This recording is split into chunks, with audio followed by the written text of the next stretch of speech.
So, can you all hear me? Am I making noise? Yeah. Good. Right. So first of all, thank you very much for coming. I really do appreciate it. Whether you're here in the room or whether you're watching the live stream, or in fact, whether you're listening at home, it really means a lot to us.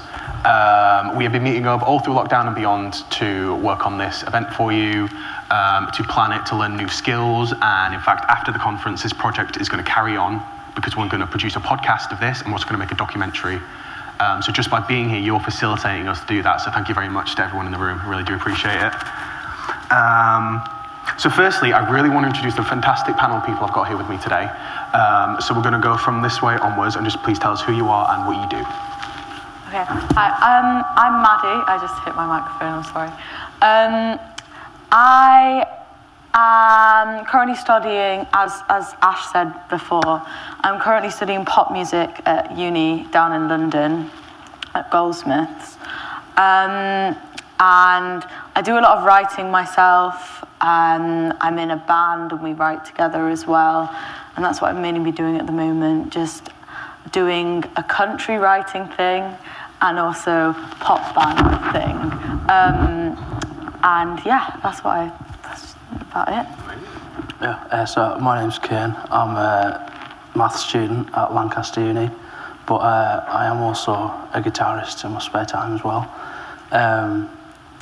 And like I say, I've been doing a lot of stuff with More Music over lockdown with the Youth Reaching Out Network, but I am also representing Soundwave Cumbria, which is where I'm from originally, who unfortunately can't be here today. But yeah, I don't really know what to add on that.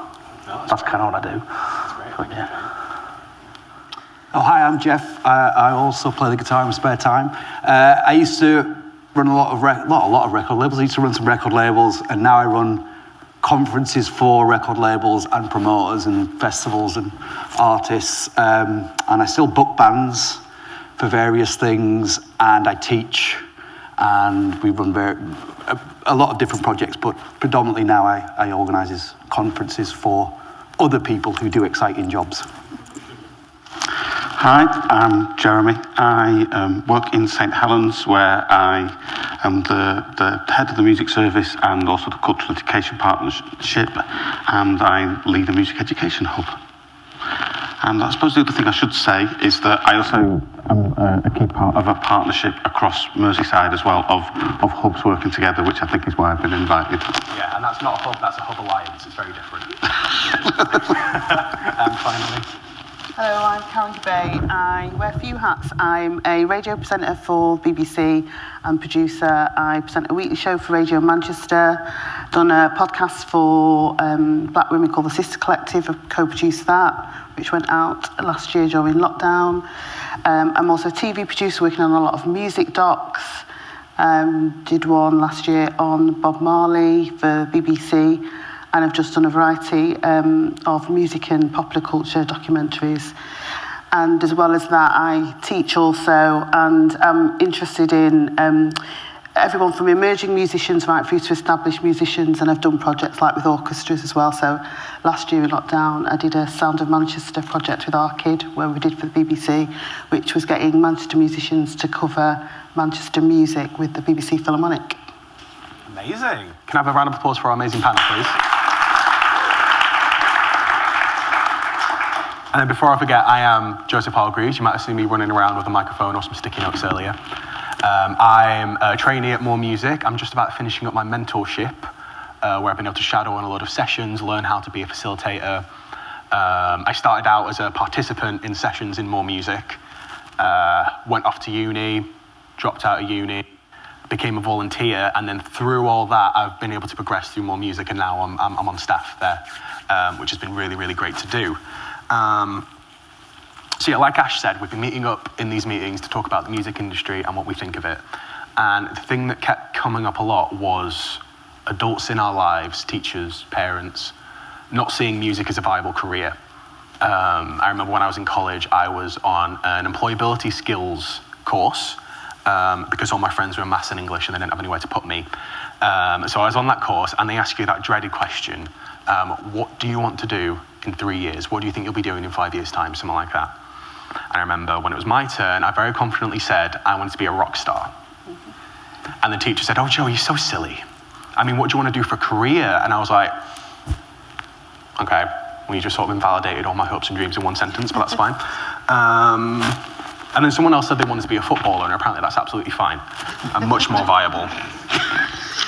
So it's with that mindset that we come to this discussion, because regardless of what your career in the music industry is, if you tell people, what do you do? I'm a musician. Oh, that's it.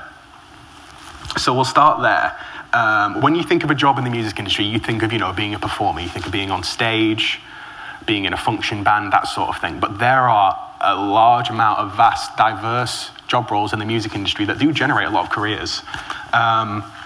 So what do we think some of those job roles in the music industry might be that have a lot of employment in them that aren't really seen as music industry?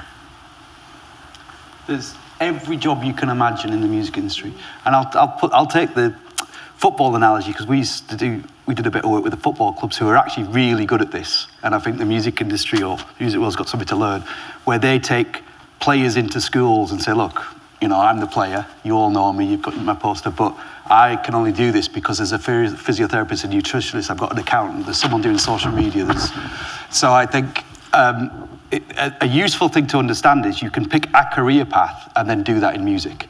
You can be an accountant, you can be a lawyer, you can work in insurance, I once drove Justin Timberlake's accountant to Edinburgh, and she was lovely as well. She was explaining that she'd been arguing until 3 o'clock in the morning about the price of ice that they'd paid on the rider, because they got charged £100 for ice, and she was adamant out of their £2.5 million settlement that she didn't want to pay £100. So I think the point is, it's the football analogy is a bit, but there is I'm on the stage doing my bit, and for every person on the stage, there's, depending on the size of the venue or the size of the event, 20, 30, 50, 100, 800 people doing other jobs. So I think that's quite a useful thing, is you can think of a career in music. You can either think of it as, I want a career in music, I want to do the music stuff, or I want to do accountancy, I want to do maths, I want to do statistics, I want to do data analysis. I'm interested in science classes and I'm interested in algorithms. And you can pursue that to quite a high level and take that into the music industry, which I don't think we think about too much. If you look at Apple and Spotify and those things, there's a whole swathe of quite scientific, academic, degree level stuff, down to being, whatever else you want to do, drive a van, plug in. I think in America, more musicians do the other route, because there are a lot, I know musicians here who've gone on to be accountants to keep their career going, but in America, you speak to a lot, and they have done, they've studied licensing, or they've just done the degree that they wanted to do. Even when they've started their music career and are successful, they go off and do it and come back. So, as you say, so they can just, because they might say, well, actually, I want to be the accountant, or I want to be the makeup artist. And so they do it a lot more than they do it here in England. But I'll tell you a funny story about when you do observe jobs. It's like, as Jeff's saying, when you think of what you want to do, you should really think, aside from the music, if you want to be in the industry and if there's something you like doing, like fashion or whatever, that you should do it. But years ago, when I first went into TV, there was somebody who dealt with him for radio at a major record label who'd always looked after the artist. Great job, so she had the job everyone wanted. But what she realised at the same time as I did, that the makeup artist could earn a lot of money, sometimes for doing very little. So they can earn a lot of money for doing amazing things, but there was also the other end of the spectrum. And one day I went into an interview with her with a major American artist. She was the makeup artist, sat on the bed, she switched jobs. Wow. But also it's that thing of, obviously she loved makeup as well. So it is that thing of sometimes thinking, if I really like to do something, but I like the idea of being in the industry, as Jeff said, it's think about it in that way. Too many people do say, I want to be a presenter, I want to be this, without actually, it's not saying that you don't want to do it, but they're just really narrow in thinking what skills you need to be in there. And also when you get in there, and if that is the thing you want to do, that's just the surface of it, isn't it? You need to have a lot of other things to make that work. So it's good to explore those avenues till even you get to the thing that you want to do. I think you've always got, this is the other misnomer about get a real job is, careers are very long things and very multifaceted. And I think we fixate on our job, right? Yeah. And that was never even true in the 70s, 80s and 90s, let alone now. So you're not going to do one thing. It's like you said, you know, I mean, I do 6 jobs, you probably, you know, people teaching all that. And I think one of the big myths is people want to be a rock star, right? That's the thing. Like, what would that job be? And would you want to do it for a long time? You know, and is being a full-time musician, which we always hold up as the, you know, validation of success. If you thought about it, would you actually enjoy that? Who wants to try and make music for 50 hours a week and not be able to do that? You know, it's quite a complex thing. So I think if you can think about it more broadly and go, well, for an amount of time, I'm interested in this. And, you know, I mean, we're probably sort of repeating a little bit, but there's many musicians I know, and they're pretty successful musicians, but the amount of their time that they're actually musicians is probably 20, 30, 40% of the time, and then they're doing other things. And back to what jobs there are, I keep looking at the lights. There's people who rig lights, there's people who design lights. I mean, I couldn't sit here and list off all the jobs you could do. But I think we fixate on the jobs being the front-end action-packed job, the bit where you're on stage or the bit where you're the manager of the band. You can do them, but the chances of starting that job at the age of 18 or 21 at university and doing it till you're 70 are 0, or as close to 0 as, you know. So I think that's the other thing is just you have to, what you need to do, I think, is build up a whole bunch of skills and then move around as and when you see fit. And I think that's a useful way to think of it. Absolutely, because a lot of the time when we're talking about careers in the music industry, a lot of people think this is my job. And what they don't realize a lot of the time is that music professionals, they have a portfolio career, so they'll do different things on different days, they'll have different activities, they'll have different things that they do. Going to something you said earlier, Jeff, it's funny you mentioned music and maths. Kane, can you tell us about what you're doing at university at the minute and why you made that choice? Yeah, so like I mentioned, I'm a maths student at the moment. I'm in my 3rd year, and I can't, because I've been a guitarist since I was about 12, and I had lessons at school and everything, and I was put off from doing music at uni for this whole idea of music isn't a real job, of being a musician, because it's a maths degree is more employable than a music degree. It just is. I don't think it should be, but it is the case.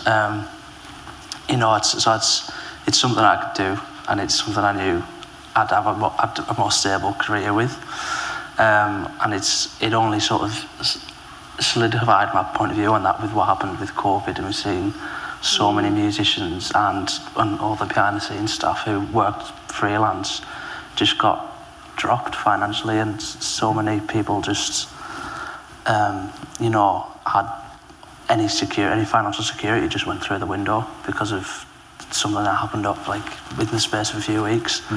So it's just I think there's a whole bigger picture with it.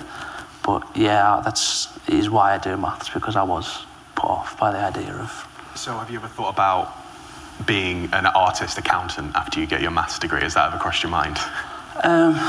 Maybe. And I think it's definitely open, because obviously, like I say, I was what, 18 when I applied to uni. It's like I think I had that straight idea, right? Yeah, I want to be a rock star kind of stuff. You know, I just want to sit and play guitar. But I think obviously in the recent years there's so many more, as you've explained just then. There's so many other, like there's literally any job you can do music. So I think, and I've realised that while at uni. So I think that's quite a beneficial thing. So I might be able to link the two in the end. But. For sure. And Maddie, how did you decide what to study at university? I went a roundabout way of deciding what I wanted to do, actually. So for A-level, because I'm actually quite sciencey, so I did maths, physics, and geography or something. And up until about lockdown, I was going to do acoustics at Edinburgh or something like that. I can't really remember, but it was me trying to tie my scientific brain with my love of music. But I don't know, I was also toying with the idea of going for a physics degree and all that sort of stuff. But then over lockdown, I kind of sat there and went, do I want to am I giving myself a fair chance? Just trying to like, just stepping back from my love of music, and if I'm going to do a degree, I want to do it in something that I really, really enjoy.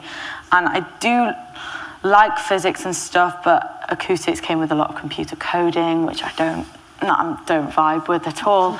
And I just was thinking, if I want to go, I will regret not doing what I love fully as a degree.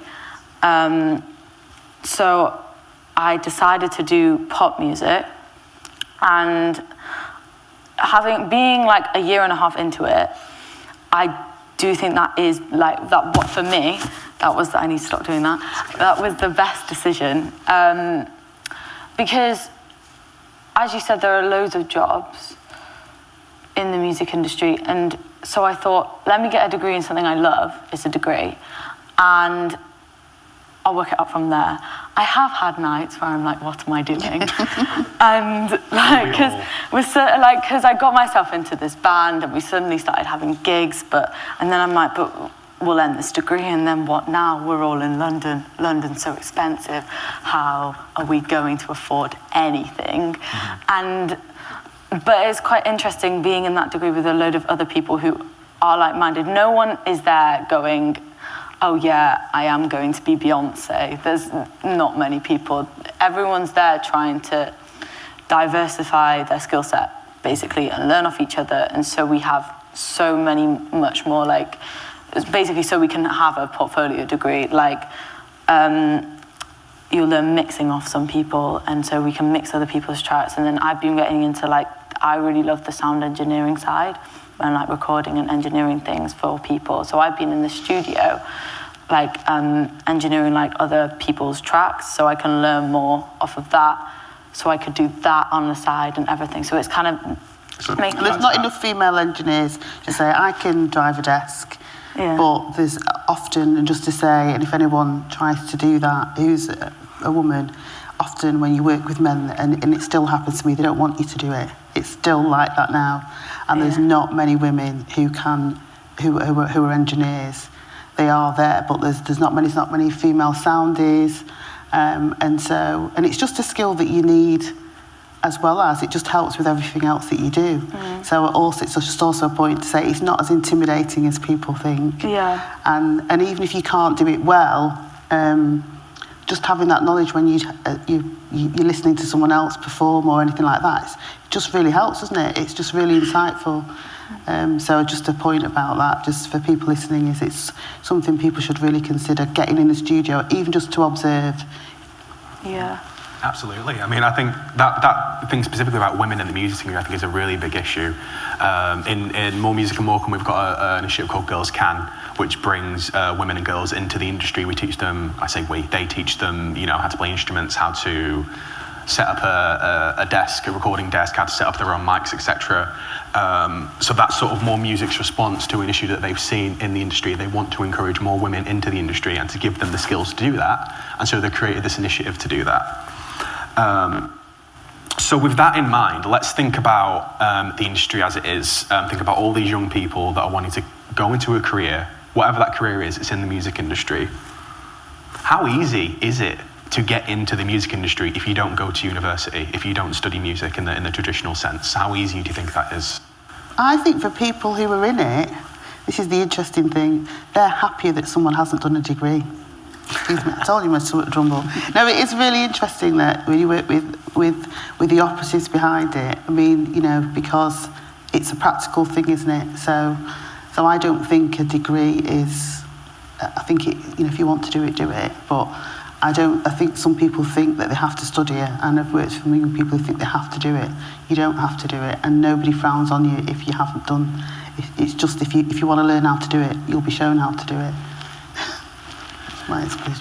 I'd add to that I think it all depends on what you want to do. If your aim's to play in the BBC Philharmonic Orchestra, you're probably going to have to go to music college. Oh, yeah. But if you want to go down other routes of those related careers, then further study of some description in those things would be good, but probably work experience and building up a set of connections and of people that are doing it, that are going to mentor you, are probably as equally as useful. You know, we work with one of our partners in the Liverpool City region is Sound City Liverpool, and they're one of the biggest independent festival organisers. They've got a mentoring programme that actually takes people that just did not get on at school and get them into a whole variety of jobs through mentoring and through work experience and work shadowing. And I think those routes for a lot of careers are the way to go. And I would agree with you. I think a degree from a place that 20 years ago wasn't a university that's now putting out degrees is probably not a great investment. Although I would add what you said of, if you've got to do a degree, do something that makes you get out of bed in the morning. Yeah. You know, why saddle yourself with 60,000-70,000 pounds worth of debt for something that just gives you no joy? Yeah, and I did that degree because you said the practical, you're going to learn with the practical by just doing it. I did that degree because I saw that was a way of me accessing people who will teach me that. Because the work experience, like, it's quite hard to find in the first place. I found, because I was doing like I've done so much searching, and that's how I found Brighter Sound, because they run all these programs for people who, like, they get an artist in, and then the artist teaches you about stuff, and that's so useful, and practical experience is so useful. And I chose that degree because, like, that's a way for me to, like, get that knowledge, but you can't obviously get it from other places and not spend however much uni is these days, which we're not going to go into. Yeah, you reminded me, I've got uni debt and I got really upset for a minute. I was going to say, we've got to remember, music's not a job, it's an entire sector. I mean, it's massive. We've got the commercial end of it, you've got the publicly funded end, you've got the education bit. I mean, it's enormous. And you know, we band around a figure of like 120,000 people work in music, but even that doesn't catch all. Yeah.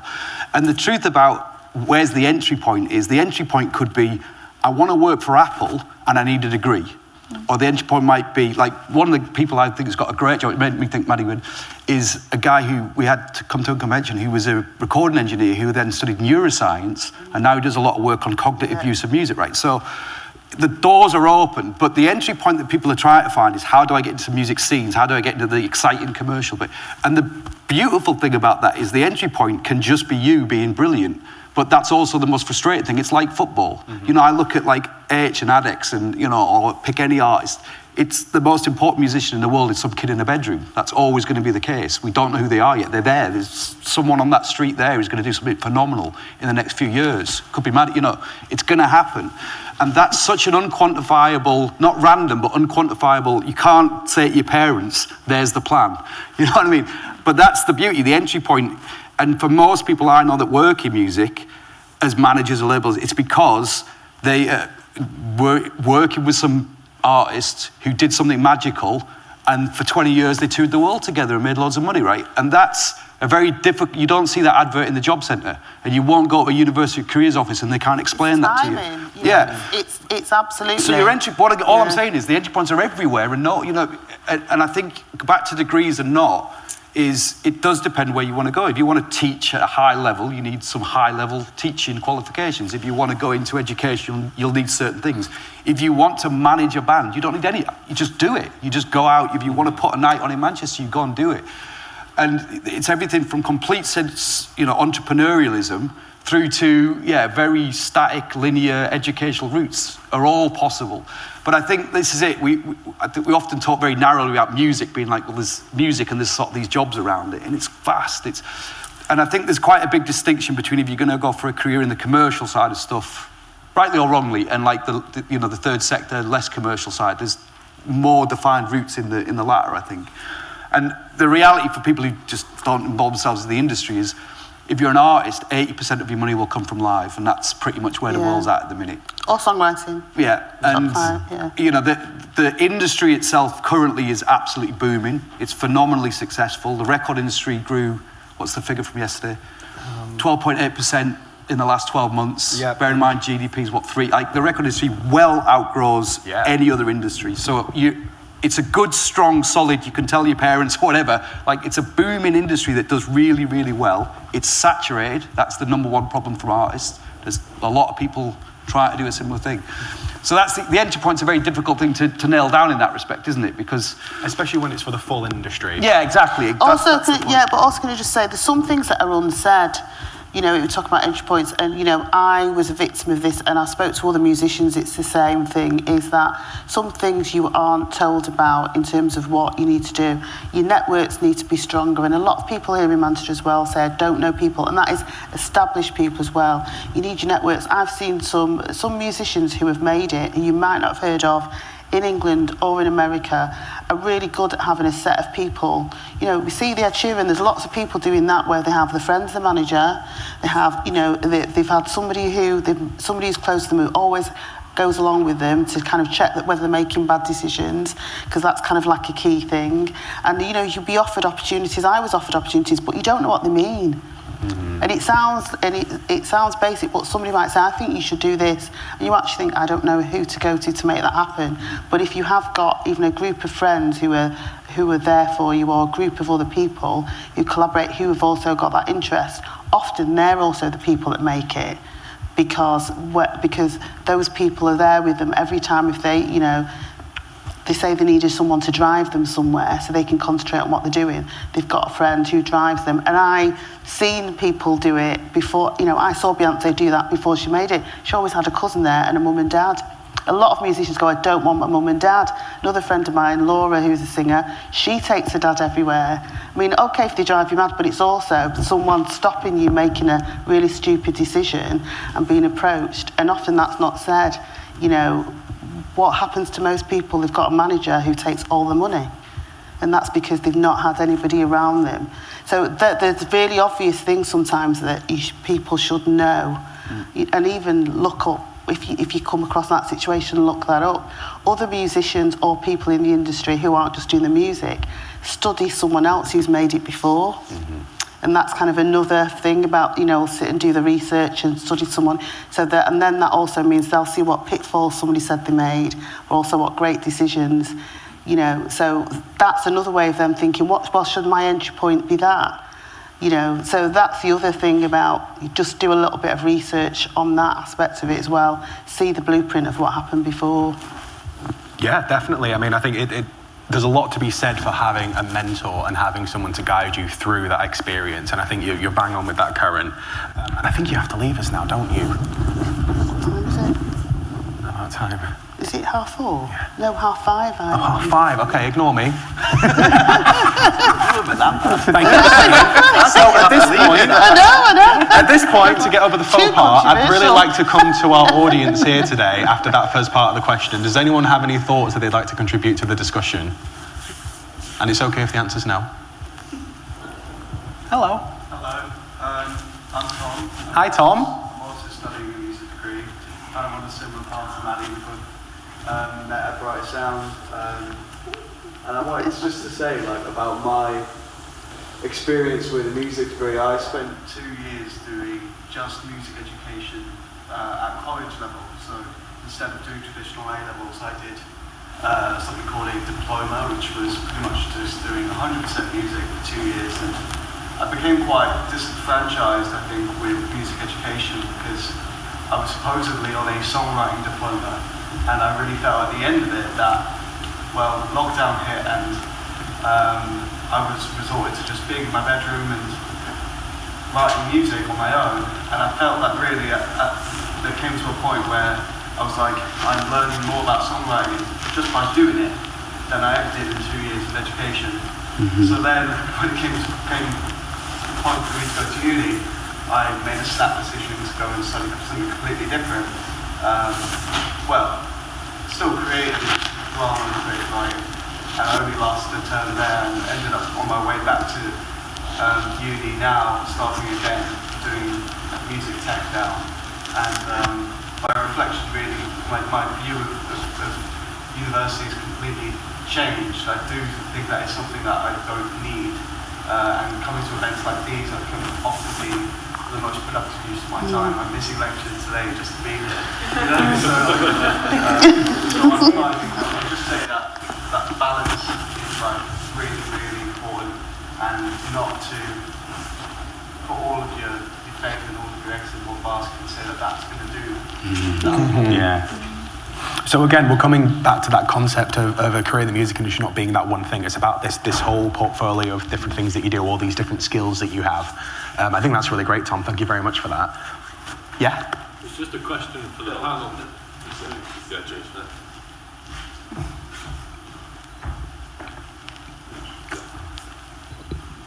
Hiya. Yeah, it's just a question for the panel. It's just continuing. It makes my heart sing when you say you don't have to have a degree to do anything within the sector. Because I think a lot of the time a degree is a shorthand for people to say I can do something where they haven't actually done anything.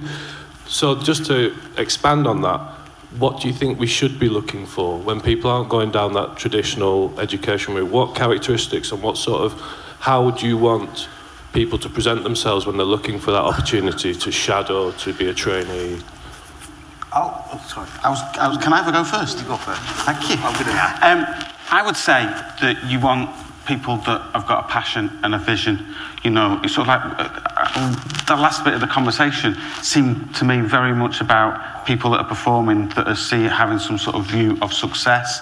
And my daughter's just about to leave music college in London on a jazz course, and she's got no desire to be on whatever the, you know, on Radio 1. She doesn't even actually want to be a successful jazz musician. She wants to do music and has an idea that if there's performing in there, if there's teaching in there, if there's things that make her happy, and if she's doing that in 5-10 years' time, that will be success.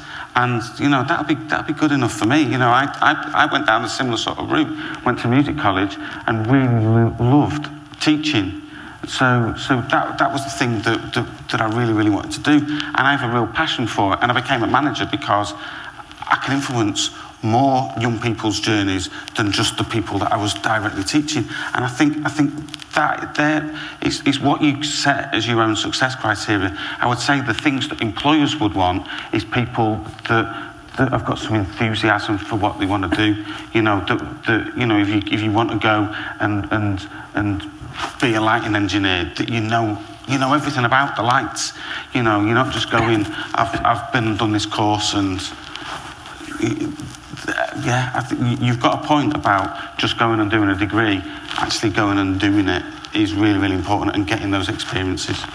Also, I think it's seeing what's happening in the music scenes, like you're saying, like, you know, if you go to things like this, or if you go to lectures, or if you go to gigs, what things like really appeal to you, so you've got something else to talk about, you've got that experience, whether it's a live experience, an exhibition experience, because when you turn up to a job or to shadow, you've got to input something, and not everyone's gregarious or whatever, but just if you have that little knowledge or something that's flipped a switch in you, then you can engage with those people.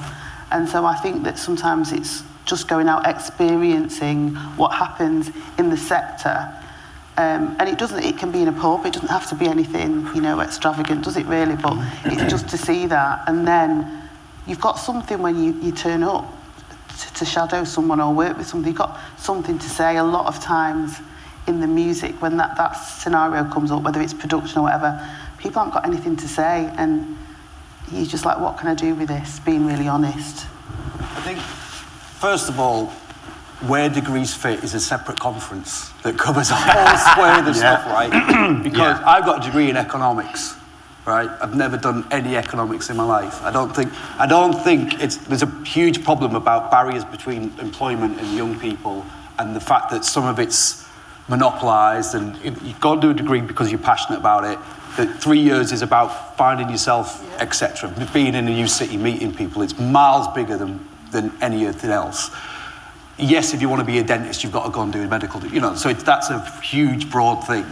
So I don't think you need to worry too much about whether you need a degree or not to get into music. You can have one and get into music, and you cannot have one and get into music, or you could have a degree in economics and get into music, or maths, right? Blah, blah, blah. I think, to Phil's point, of what you need to do, and it's an obvious answer, is like there's loads of jobs. You can just go and do a run-of-the-mill job, or you go and do a job that aligns with your passion, which is a dangerous thing to do. That's what I was saying before about people wanting to be musicians. The one way to ruin being a musician is to do it professionally, because you resent, right? So you've really got to figure out what you're passionate about. Now, Zoe, my wife always get a good analogy about when they get people, when she was at the BBC, they'd get a lot of work experience and a lot of people with media degrees. And she said, what you're looking for is not the people who want to work in television, you're looking for the people who want to tell stories. And I think that's if you can get your head around that. So if you think, I want to work in music because I get to go to things and be on red carpet, you ain't going to last 2 minutes. It's not that, for a start. It's boring. Most jobs, don't want to ruin it for everyone, most jobs is sending emails, right? Most people's job is you send emails, you receive emails, and you say, that's what I do all day. There's the guy down next door to me who's, a plumber, in fact, he doesn't. He actually goes out and plumbs, right? So what you've got to understand is, why am I doing it? And it comes across, and there's a lot, I could go on all day about this, Phil, but there's all these mantras like and stuff like, the first thing is, if you're an artist, it's really, really, really hard work, right? And I think we have this jar of, like, I want to be a musician, like, as though it's going to be, the girl who just retired from tennis, and everyone's like, why is she retired? It's because it's really difficult. It's really hard, right? So the first thing is, you've got to actually really want to do it, which is what my analogy about Zoe is. It's not just, I like the idea of it, or wouldn't it be cool to go to Glastonbury and fly around? Yes, it is, but that's such a small bit of it. So I think most jobs are like that. Don't get me wrong, it's really hard work to do most good jobs. But deciding to work in music is not like, oh, well, there's law, there's accountancy, there's these things, and I want to work it. It's well above that. It's 3 times harder than becoming an accountant, right? So, not knocking accountant, but I think that's what you've got to remember. So, like, when I see musicians, I think they get lost in that idea that being a musician's one thing and then the work's another thing, right? It's work, it's hard work. You work really hard, you have to be smart, like, you have to educate yourself, you have to be networked. I always think of it, if you just think of it from being an artist point of view rather than the big industry, what you try to achieve as an artist, if you're a 4-piece band with a manager, is a £500,000 turnover of business a year. That's what you're trying to achieve, to have a job out of it, right? So if you wanted to set up a little bakery on Oxford Road that was going to have to turn over £500,000 a year, you would expect to do a lot of work, wouldn't you? You wouldn't just think, I'll just sit in my room and write some songs. You would understand that there's a lot of stuff has to happen. You have to meet, and that is not even a good analogy, because if you set up a bakery on Oxford Road, you're guaranteed to make money, because people will always eat your bread, right? You make music, you've no idea. 10,000 hours. Do you know about the 10,000 hours? Yeah. I only found out about that a year ago. Does everyone know about 10,000 hours? So J.K. Graham artist told me this, as did Bjorn from ABBA. So in the music industry, whatever it is you do, in order to hit it, and when people make it, whether it's a new artist or established, is when you've hit 10,000 hours of input. And that is what most people who've had success have done the 10,000 hours. And one artist told me he went in prison, came out and knew about the 10,000 hours, did the 10,000 hours within a year, made it. Wow. So that's but you're saying it's a lot of work. That's the effort that it takes to kind of put in. But but a lot of people know about that. I didn't. But it's a wild amount of time. All those years of your music teachers telling you to go and practice. Yeah, exactly. Well, that's what he was saying. That's what they're saying. It's the practice. Everyone out there is saying, I wish I was better at souling. I wish I was better at singing. It's just practice. Yeah. Oh, I'm not naturally gifted. Just practice. That's all it is. I promise you. Just practice. And some of the best musos will practice just to stand still. Mm-hmm. That's the other thing, not to get better, just to maintain where they're at. But it's the same in anything. The best accountants will be the ones that will practice those sums. You don't want to go under a surgeon that hasn't done the 10,000 hours. Absolutely, yeah. So we've got a few minutes left, so I'd like to go on to one more point. And it's about how we make sure that everyone who wants to access these opportunities that we've now created in the music industry has access to them. I'm going to use so in a lot of aspects in life, there are all these barriers that some of us might not think of because we benefit from our inherent prejudice. So I'm going to use ID for that. So if you want to have a passport, you need to pay for it. If you don't have money, you don't have a passport. If you don't have a passport, you can't vote. If you can't vote, your thoughts aren't put into the election. And it's like a steamroll effect. So not having money in the long scheme of things means that you can't get ID, you can't vote, and you can't have your voice heard when we've got a vote. So if we're thinking about all these opportunities that we've just created on this podcast, we've got opportunities in every area of the music industry. How do we make sure that those opportunities are accessible to every young person rather than just catering to the young people that we already serve in our areas? Can I kick this one off? Absolutely, yeah. Something that Roger said this morning. He said, educate parents.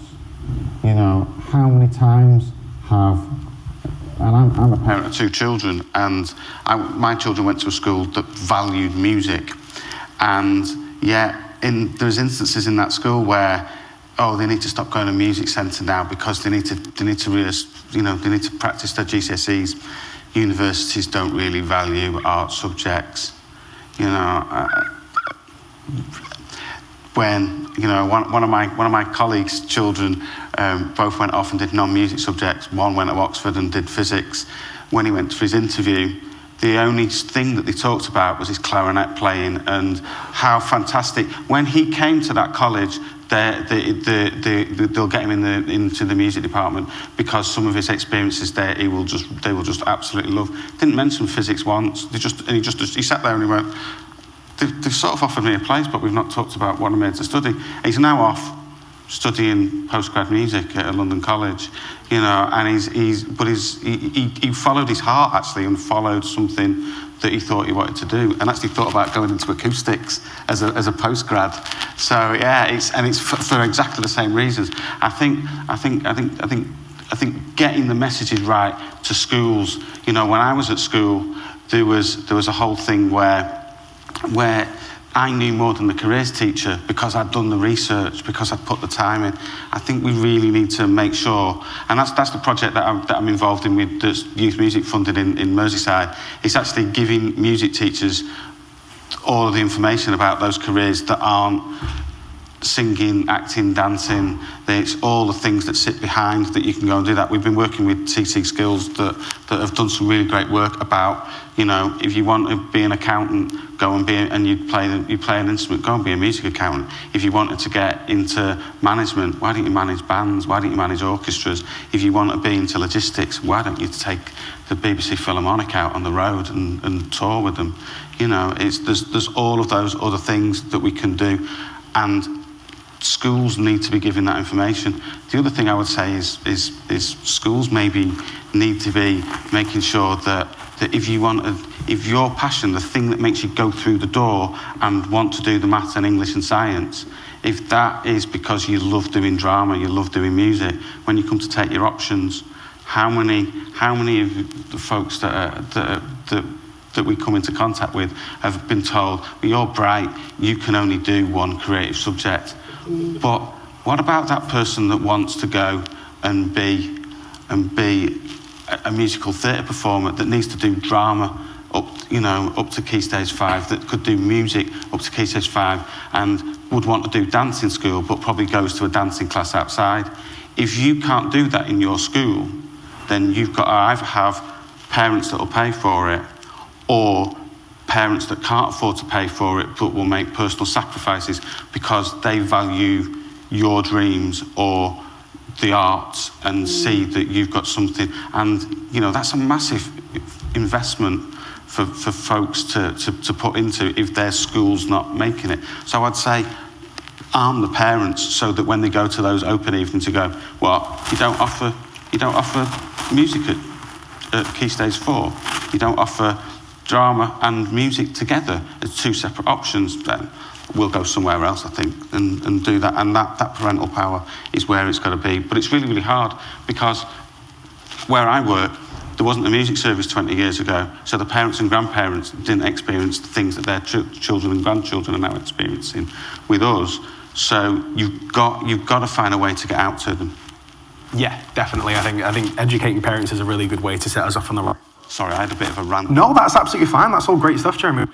We're about to finish now. Does anyone want to finish us on a last point in regards to that? I would follow you. Yeah, we actually need to revolutionise the education system. That's a massive barrier, full stop, for a lot of stuff. And, brass taxes as well. If you're a working class kid from Durham, from St Helens, working class girl from St Helens, your chances of working in the established commercial music industry are considerably smaller than if you're a upper middle class person living in the home county. So there's huge problems. There's, we've got gender imbalances, inequality all over. So I think the first bit is this. People being aware that there's real jobs, that you can be from St Helens and you can go and do a degree in maths and you can then...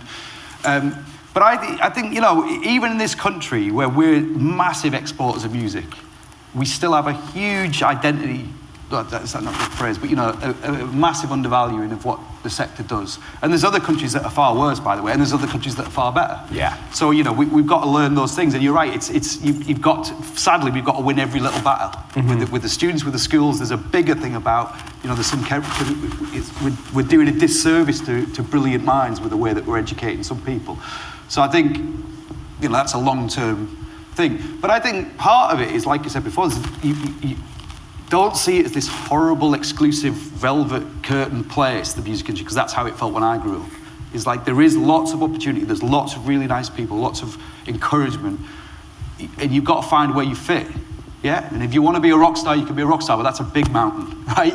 But if you're interested in getting involved in your local scene that might lead on to something, or you want to start getting into radio, and meeting people is the number one thing I think we have to be able to do. Like, most people who work at Carol say, you've got to be open because we've all been through it all. So, like, if you are a female or a male person who wants to get involved in studios, I'm sure Karen would say, great, let me give you that advice.